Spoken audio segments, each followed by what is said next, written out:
of advice do you have to homeowners? Practicing that preparedness. Starting the conversation now is always going to be a benefit to any association out there. And welcome to Recovery Report Live. I'm Dan Odess, president of GlobalPro, where we manage risk to recovery, and we have managed more than $1 billion in that recovery. We've also helped more than 1,000 community associations and business owners place insurance. Why? Because we are insurance coverage experts. That's why we continue to do these things. We're here in our 10th year, and we are excited about all that we have planned for this year, that we continue to roll out, and that we continue to do. Last week, we had an awesome show. We were joined by two of CEO MC's leaders that are helping the community association industry in lobbying for the rights of managers, or the rights of community associations, to make sure that the legislative session, the legislators, get it right this time. Now, there's all these really important bills, and we break them down in that last episode. And if you haven't watched it, and you are a manager, or you are on a board, or think that you want to be a part of your association and the direction in which it's heading, and participate in the meetings, whatever else, educate yourself. Go ahead, check out our YouTube page, check out our LinkedIn page, whatever, go to our social media and check it out. We've cut up the film, we have the longer format of it, and either way, whichever way you want to digest it, make sure you watch that episode. So many important things are discussed. They really lay it out for you. We had Mark Anderson and Josh Burkett on from CEO MC, breaking down Senate Bill 1702, Senate Bill 736, House Bill 583, Senate Bill 642, House Bill 503, and then also talking about that they believe that other bills would get proposed, and guess what? There were, and we're going to get to that later in the broadcast today and talk a little bit about that. So make sure you check out that episode. If you're on a board, you're a manager, maybe you just want to get involved in your community association. It's such an important episode where they're talking about what's going on right now and how it's going to impact you. Most of this is, because of the unbelievable tragedy that occurred in Surfside. And as a result of that, things are changing. And whether you're in South Florida or you're anywhere out in the country and you're tuning in and listening to this information is important. Why? Because a lot of what goes on in Florida when there's these big changes that occur get adopted by other jurisdictions throughout the country. We've seen it with the building code. We expect the same to happen here with community association and changes that are occurring in the law. A lot of the laws related to community associations started in Florida. There was pioneers here in Florida that were pushing for it. Why? Because of the density, the amount of community associations that are located here, and the changes that have occurred so rapidly and so fast, and the impacts of major storms and the infrastructure construction, and the economy that we have down here, and the influx of people down here now and today, and as it has grown and grown and grown, the attention is on South Florida, is on Florida as a whole, and the changes that are occurring right now in the legislative. And the reality of it is that Miami-Dade did have stricter laws with regards to 40-year inspections. Other jurisdictions didn't even adopt those things, but we expect that and many other things to be adopted by community associations, I apologize, by the legislature in various other jurisdictions throughout. So the changes that you see here, while they may not directly impact you in other jurisdictions, even in South Florida or beyond, make sure you're paying attention. There are changes that are going to impact you, and things are going to get adopted. And whether they get adopted into law or just in general practice, expect those things to happen. So it's really important. And if you haven't watched that episode, make sure you go back and do it. There's been a look ahead at where we're headed, right? We've seen an extreme rise in natural disasters and extreme things which, impacting the legislature and the changes that they're making, both here in Florida and other parts of the country. Now, the predictions from now until 2025 obviously are grim and aren't exactly exciting insurance companies and the reinsurance companies, and we see them utilizing these predictions, these industry predictions. But when you start to kind of break down where they're emphasizing the need for reform and change, I start to kind of cringe from the consumer perspective, right? I'm cringing. Why? Because it's allegedly these things are changing for the benefit of the consumer. But what I'm seeing is a lot of legislation that's rolled out that's actually just simply removing a lot of the rights of the policyholder, gutting insurance policy, rising insurance costs and blaming the advocates for policyholders for all the woes and issues. But and particularly what we're now seeing are issues with regards to hotels. Hotels, there's a prediction that they're going to see a tremendous rise in insurance rates, anywhere between, let's say, 7.5% to 10%, and other rate increases from 10 to 30%. It seemed to kind of mirror what we already seen in the community association side of it. So if you're a hotel operator, and GlobalPro has represented many hotel operators in either the placement of insurance and the recovery from loss, definitely something to pay attention to. Make sure you're adjusting your budgets. Make sure you're adjusting your reportings to your investors, because these are going to be things that you need to anticipate as you roll into next year. If you haven't already seen the impacts of it, I can tell you right now that they are expecting major rate increases as it relates to hotel operations. I would say that particularly in the coastal areas where you see a lot of the hotels and the resorts, you're definitely going to see a bigger impact there if you haven't already. And on the general liability side, just like we saw with community association, that's where you're going to see your greatest increases as we roll into the new year and your new renewals as they occur. And right now we're seeing a lot of renewals, right before storm season, and then kind of to the tail end of it, we see a bump in the renewals. That's usually where it all occurs, because we're during the storm season. If there's a storm, obviously you get locked out of markets. They try not to do things around those times. So you see it now, and you'll see it towards the end of the year, third, maybe fourth quarter. So just make sure you're planning for those things as we head into the later part of the year. And if you haven't already seen it, definitely expect it. If you've seen it, you may even get more of it. So definitely what you want to look for. Now, the 2025 predictions with the insurers, obviously a big issue here, right? We've seen an increase in it. I made a comment about it already. Definitely there's an increase, a concern about that. But one of the areas that we're paying a lot of attention to here at GlobalPro is definitely your cyber issues, right? We're seeing a massive rise in ransomware. It's a huge cause and effect with regards to insurance and the things that are being done. But I mean, if you look at some of these numbers, and I'm going to read some of these numbers, I mean, it's just absolutely insane, right? Many experts are citing a ransom increase of anywhere between 50 to 80% of the remediation costs, also doubling to $2 million from the average of $761,000 just 2 years ago. I mean, you're seeing exponential costs in remediation. You're seeing an exponential amount of claims that are occurring. Now, they contribute these things to a couple different things, right? The rise of cryptocurrency, the willingness of victims to pay, the advances in intrusions and techniques, the growing market for cybercrime in general is just, it's rising, right? You have the service providers that are trying to prevent it. You have those that are attacking, are causing the issues. And then you have insurance that's getting very particularly interested in the products are, well, at times archaic, but I can tell you there's a lot of new forms, there's a lot of new offerings out there, and the cost isn't relatively that high just yet. Now, I expect those costs to increase. I expect those policies to get a little bit more restrictive, particularly on the safeguard side. I would look at it let's just look at basic, theft and burglary coverages, right? You read a lot of those forms, but really what's most important when you buy theft or burglary, and all your jewelers out there know about this, they usually endorse and add in a bunch of protective safeguard information, making sure that you're fully compliant, that you have the latest hardware and software and protections in place in order to actually get coverage.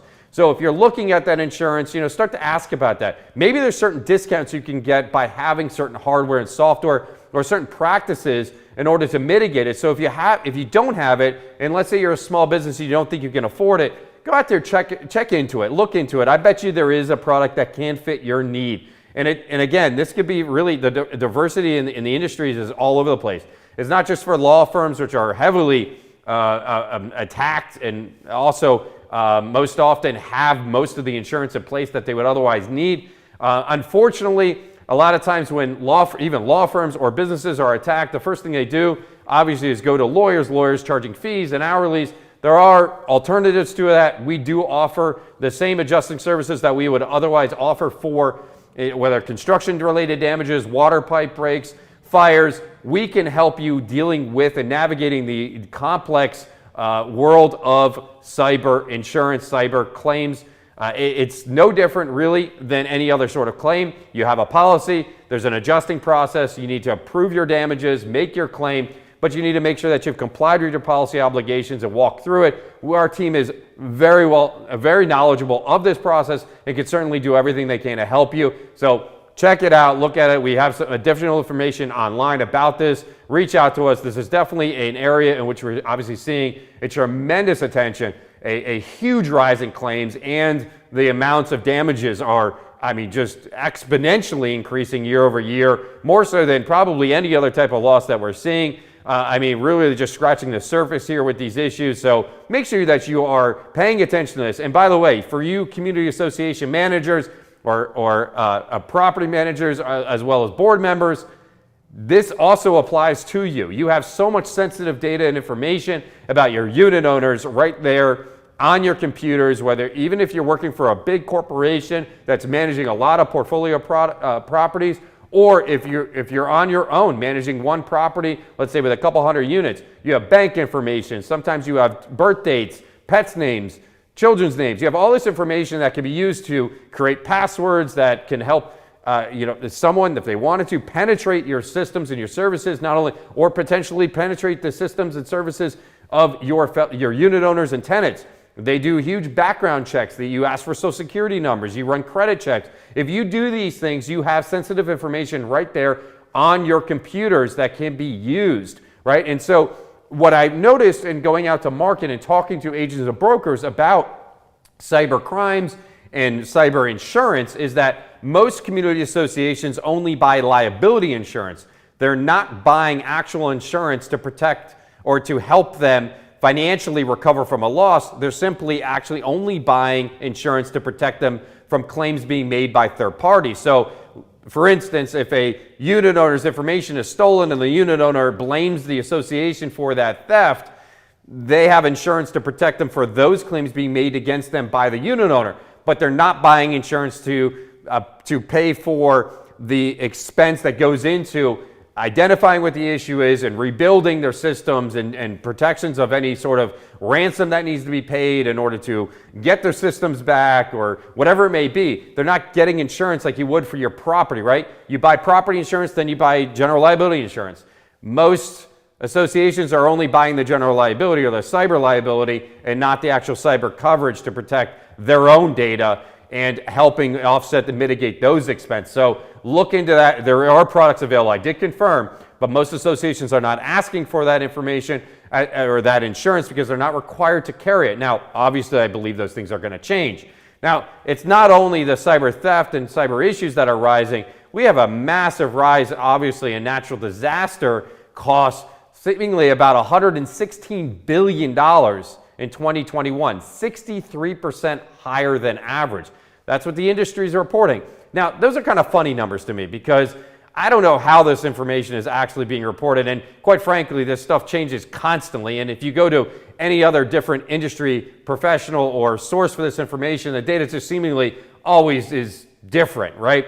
There's not a lot of reporting on the consumer side. It's mostly what the insurance companies are reporting themselves. And the timing of that reporting sometimes is in and around the legislative sessions, which leads to more lobbying for rate increases and changes in policy forms, and et cetera, et cetera. Now, it's obviously a play to obviously continue to be able to report profit to their shareholders, their investors, their interested parties. It just happens. It is what it is. If they aren't constantly showing some sort of increase in profit, they somehow, aren't doing as well as, let's say, their peer. And there's plenty of information out there that suggests that perhaps the insurance industry isn't being exactly forthcoming with what their losses are or what they're paying in claims, but they are certainly leveraging this information to, in fact, for further rate increases, restrictions on policyholder rights, gutting insurance policies and coverages.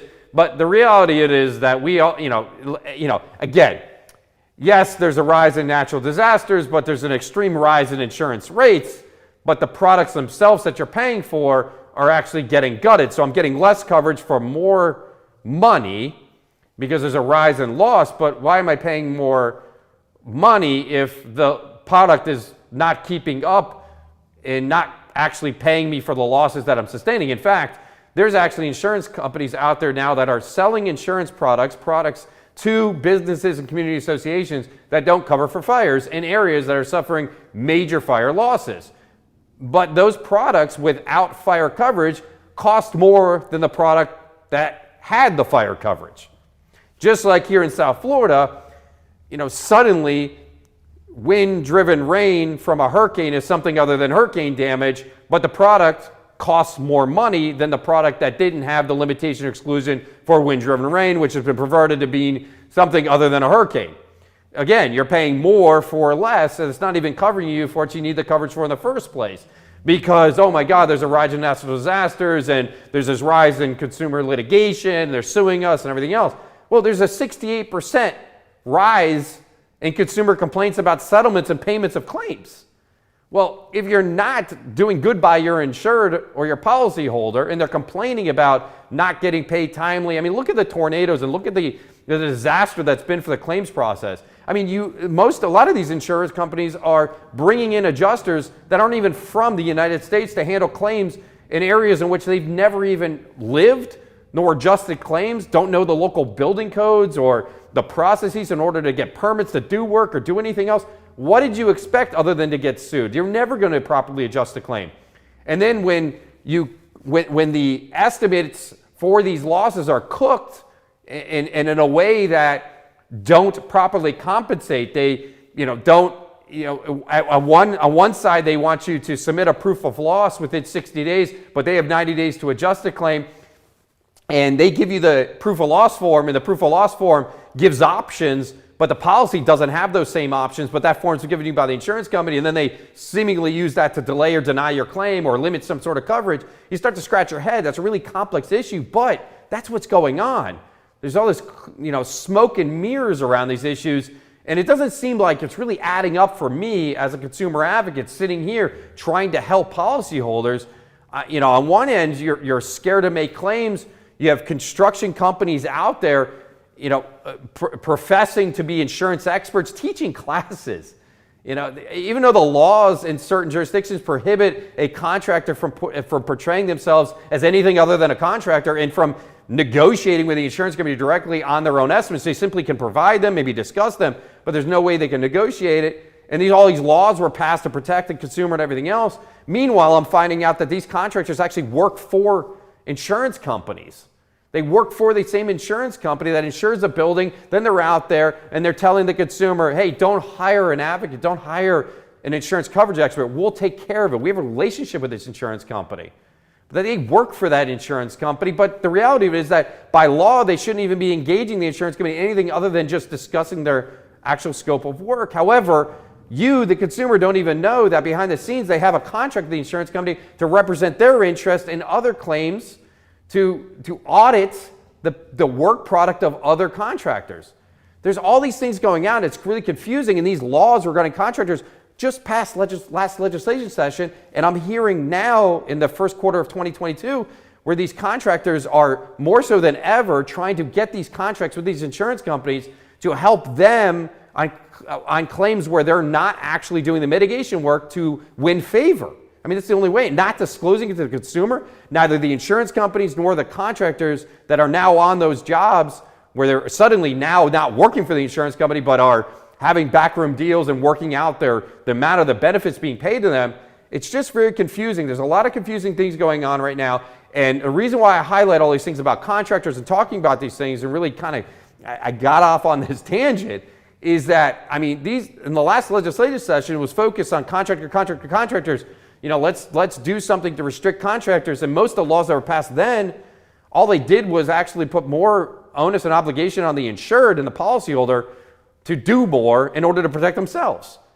It really much didn't do anything. And in fact, it actually made it more difficult and cost prohibitive to engage an advocate to represent the interests of a policyholder at the onset of a loss.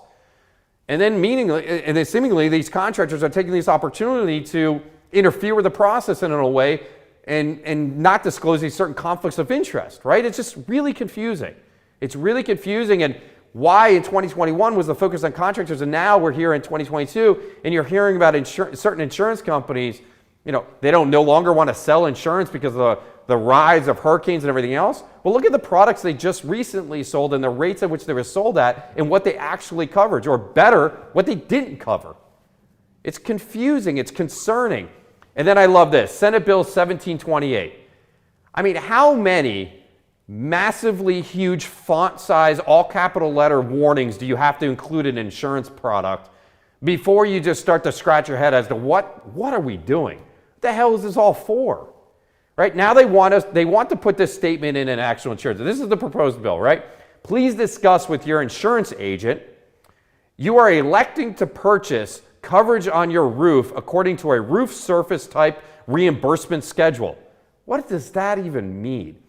If your roof is damaged by a covered peril, now go out and ask most policyholders, what does peril mean? They won't even know what it even means, okay? So now we want to throw in a word peril, which most often isn't even defined under an insurance policy, so you're not going to even find that word in your own insurance policy. But they chose that word. You will receive a payment amount for your roof according to the schedule below. Be advised that this may result in you having to pay significant costs to repair or replace your roof. Please discuss with your insurance agent. I mean, your insurance agent is licensed, or broker is licensed to sell you a product, not adjust a claim. But you're supposed to have a conversation with your agent about claims. I mean, that's what they're telling you to do. Talk to your agent about what this means if you suffer a claim. But they're not even licensed to adjust claims. Most broker agents have no idea what it takes to adjust a claim. And I say most, I would say 99% plus. They may claim to, you may even say that they have claims experts on their staff, right? But they're not going to go out to your property, they're not going to adjust your loss, put together a scope of damages, all the obligations and onus on experts that can, in fact, represent your interest. So as long as those terms and conditions are inside their contract, and that's what they put, that's what they offer, right? Is it like, but your broker in no way is offering those types of services. So not only are they using language and words that are most often not even defined in an insurance policy and a size 12, all capital letters, bold font, another disclaimer and disclosure in another policy. And by the way, there's others for wind and hurricane and hail and all this other crap that you'll find in your policy where it's all bold-faced and capitalized. I mean, how many of these statements are you going to put in the jacket of the policies and confuse the total crap out of the policyholder before you start to realize that it's not going to help and it's not going to work? You are not protecting the interest of the consumer. I don't care what the legislator says or thinks. They're not doing it. I mean, this doesn't make sense. Read a schedule. I mean, most consumers, homeowners that buy products know nothing about construction. They know nothing about insurance adjusting. Your broker doesn't even know anything about insurance adjusting. They shouldn't even be adjusting a claim. They shouldn't be giving you claim advice. Why? Because they're not licensed to adjust claims. It's not what they do. But you're supposed to ask your agent to explain to you some complex schedule that's going to figure out what you're going to have to pay out of pocket if you suffer a loss. So they're going to need to know the age and condition of your roof, the size of your roof, what type of material is on your roof, how it's supposed to be fixed. And they're not going to know any of that. You know, what are they going to do? Look at the wind mitigation reports? Come on. Come on. They take that stuff, they flip it, they send it to the insurance company. If there's a problem, the insurance company comes back to them, they flip it and send it back to the consumer. They're not spending the time to understand these things. They're not doing this stuff. But again, you're shifting the obligation and onus back on the insurance representative that's helping them in a deal to buy an insurance product, not the insurance company. Where's the insurance company's obligations to step up and explain this stuff? Where's the definition of peril? Just like where in the policy does it explain to you the definition or offer to you the definition of depreciation? Yeah, sure, it says actual cash value, but in no way does it define or describe or interpret what that actually means. You as a consumer reading your policy that's supposed to be written in a way that you, the man on the street, the person on the street, the lay person can understand it and read it, but these things aren't even explained nor defined in the policy in which you just bought. Most of you won't even receive a policy once you actually pay your premium, right? You just get some jacket or some summary of coverage. You know, most of you, if you call right now to your agent or broker and you demand that they send you within a few minutes, your copy of your policy will say, oh, I have to go back to the insurance company to go get it. or they'll just delay it and just give it to you maybe a week later, or maybe not at all, right? Because they don't even have it, but they're going to do all of this for you? Come on. What is going on here? This stuff does not make sense. It doesn't add up. You know, you're paying a heck of a lot more for a lot less. And then you have insurance companies that are basically threatening right around the legislative session to cancel all the insurance policy. You know, oh my God, it's all the litigation, it's all this, it's all that. I mean, come on. Rise of consumer complaints. There's clear information that shows about these bad claims handling practices by these insurance companies using out-of-state adjusters. I mean, we have several claims in our office today that the reason why they haven't gotten paid and the reason why they ended up in our office in the first place is because an insurance company actually hired people that weren't even licensed to adjust, not even in the country they came from. We found out their license in that country were expired, and they still hired these people to adjust the claim. And this is a multi-million-dollar claim. And a board of professionals that knew better than just to take whatever the insurance company shoved in front of them at first, which wasn't much more than their deductible. Shocking, you know, of no surprise. So this is all really important information. We're going to continue broadcasting this stuff, and obviously we're going to continue talking about the legislative session and just making sure that you all have the information you need. If you're a community association manager or on the board or just interested in what's going on with community associations as a unit owner, maybe you have aspirations to be on the board, you know, at the end of this legislation session, I mean, it's a daunting task to not only stand the changes for you as an association under 711, 718, and various other statutes, but also the changes on the insurance statute, the construction defect statutes. There's going to be a lot of information for you to understand. And I'm sure there's going to be a lot of lawyers out there put on webinars and everything else. And there's going to be a lot of focus on certain aspects of the statutes, but probably not all of it. And you're going to have to take the time. And we're going to be a part of those panels. We're going to be here providing information just like we do every single week here, 11 o'clock every Thursday. We go live Eastern Standard Time. We broadcast this nationally. We have an office in Texas. We have Florida, New York, New Jersey. We make sure that not only our clients, but policies as a whole have the information they can use. So if you haven't already, hit the subscribe button on our YouTube channel. Make sure you like us and follow us on all the social media platforms, especially LinkedIn, Instagram, Facebook, Twitter. We are constantly providing information that you can use. I'm Dan Odess, and I want to thank all of you for tuning in this week on the Recovery Report Live.